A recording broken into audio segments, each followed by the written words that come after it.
प्रिय विद्यार्थियों, good morning. आज हम कक्षा 8 विषय विज्ञान वर्कशीट नंबर 14 को कर रहे हैं। प्यारे बच्चों, आज हम विस्थापन अभिक्रिया के बारे में जानेंगे। और प्यारे बच्चों, इससे पहले हम जान चुके हैं कि धातुएं कुछ तो बहुत अधिक अभिक्रियाशील होती हैं और कुछ कम क्रियाशील होती हैं, और कुछ धातुएं तो बिल्कुल भी अभिक्रिया नहीं करती हैं। तो प्यारे बच्चों, आज हम विस्थापन अभिक्रिया की मदद से धातुओं की अभिक्रियाशीलता के बारे में जानेंगे। प्यारे बच्चों, एक क्रियाकलाप करते हैं। आप 5 बीकर लें, ठीक है। उन पर आपको ABCDE लिखना है। बीकर में 50 ml जल लीजिए, अर्थात प्रत्येक बीकर में जैसा जैसा बताया गया वैसा आपको करना है। पहले बीकर में ए में आपको कॉपर सल्फेट प्लस जिंक का टुकड़ा रखना है। दूसरे बीकर में आपको कॉपर सल्फेट CuSO4 और लोहे की कील Fe रखनी है। Fe ये सूत्र है, इसको व्यक्त करते हैं लोहे को विज्ञान में। बीकर सी में आपको जिंक सल्फेट, अर्थात इसको हम व्यक्त करेंगे ZnSO4 से, प्लस तांबे की छीलन Cu को लेंगे। बीकर डी आपको उसके अंदर आयरन सल्फेट FeSO4 प्लस तांबे की छीलन को रखना है। बीकर ई में आप जिंक सल्फेट प्लस लोहे की कील को रखेंगे। ये पहले की गतिविधि है, और इन बीकरों को आपको बिना कोई छेड़छाड़ किए कुछ समय तक रख देना है और बाद में हमें इनको देखना है। प्यारे बच्चों, इन 3 में कोई चेंजिंग नहीं आता है और इन 2 में कुछ चेंजिंग आ जाते हैं। अब हमें इनको देखना है। प्यारे बच्चों, जैसा कि बताया था हमने वैसा किया। जैसा बीकर ए में जिंक और कॉपर सल्फेट के विलयन में से कॉपर को विस्थापित का मतलब होता है अलग कर देना। जो जिंक है कॉपर सल्फेट के विलयन में से क्या करता है, कॉपर को अलग कर देता है, जिसकी वजह से कॉपर सल्फेट का नीला रंग अदृश्य हो जाता है। यहाँ पर देखिए, ये नीला रंग दिखाई दे रहा है इस बीकर में, और इस बीकर में देखिए नीला रंग अदृश्य हो गया, मतलब चला गया है, दिखाई नहीं दे रहा है। और बीकर के पर्दे पर कॉपर का भूरा पाउडर जमा हो गया है, अर्थात बीकर का जो पर्दा है उस पर जो कॉपर का भूरा पाउडर भी जमा हो गया है, जैसा कि इसमें दिखाई दे रहा है। अब हम बीकर ए में कॉपर सल्फेट प्लस जिंक हमें प्राप्त क्या हुआ, जिंक सल्फेट प्लस कॉपर, ठीक है।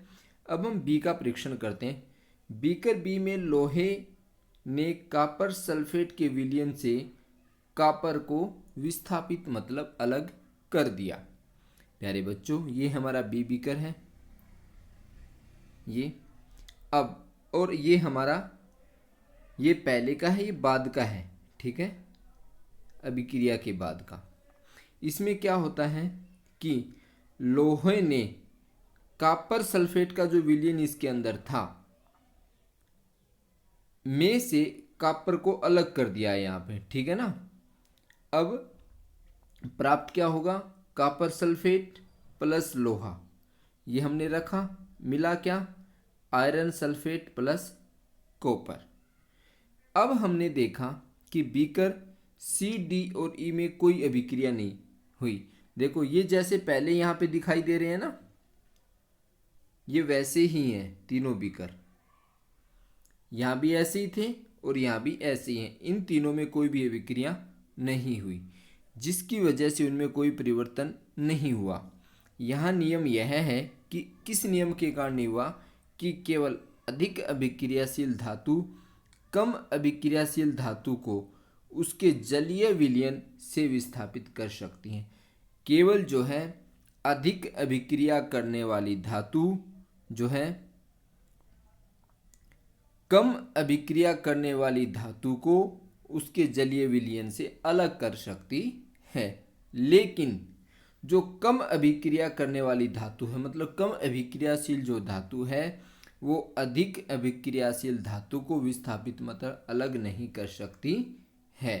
ये जैसे Zn फिर Fe, ये इस प्रकार से इन्होंने व्यक्त करके बताया है। अब हमारे अभ्यास के कुछ प्रश्न हैं। स्वयं को जांचिए, कॉपर विलयन और कॉपर का रंग क्या होता है। प्यारे बच्चों, ये आपकी सॉल्यूशन की वर्कशीट है। आपने यदि चैनल को सब्सक्राइब नहीं किया है तो आप चैनल को लाइक करें, सब्सक्राइब करें और अपने दोस्तों के पास भी शेयर करें।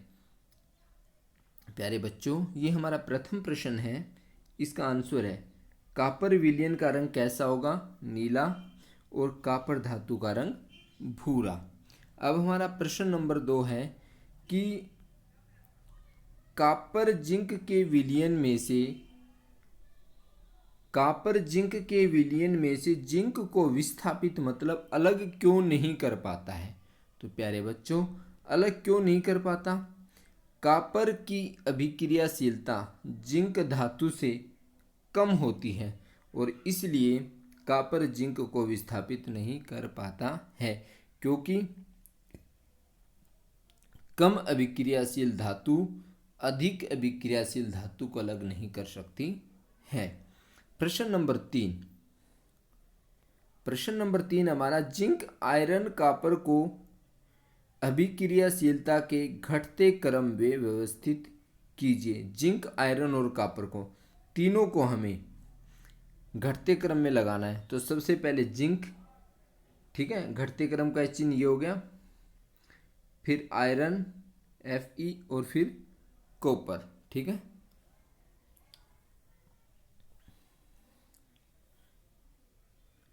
अब हमें प्रश्न नंबर 4, हमारा प्रश्न नंबर 4 है, क्या होता है जब एक लोहे की कील को कॉपर सल्फेट के विलयन में रख दें। प्रिय विद्यार्थियों, जब हम एक लोहे की कील को कॉपर सल्फेट के विलयन में रखते हैं तो लोहा कॉपर को विस्थापित मतलब अलग करके स्वयं आयरन सल्फेट बना देता है। अब हमारा प्रश्न नंबर 5 है, अभिक्रिया को पूर्ण कीजिए। तो अभिक्रिया जैसे जिंक, अब यहाँ उन्होंने खालिस्तान दिया हुआ था तो इस खालिस्तान में आ जाएगा कॉपर सल्फेट, बनेगा क्या, जिंक सल्फेट प्लस कॉपर। तो प्यारे बच्चों, आशा करता हूँ आप इस वर्कशीट को समझ गए होंगे। धन्यवाद।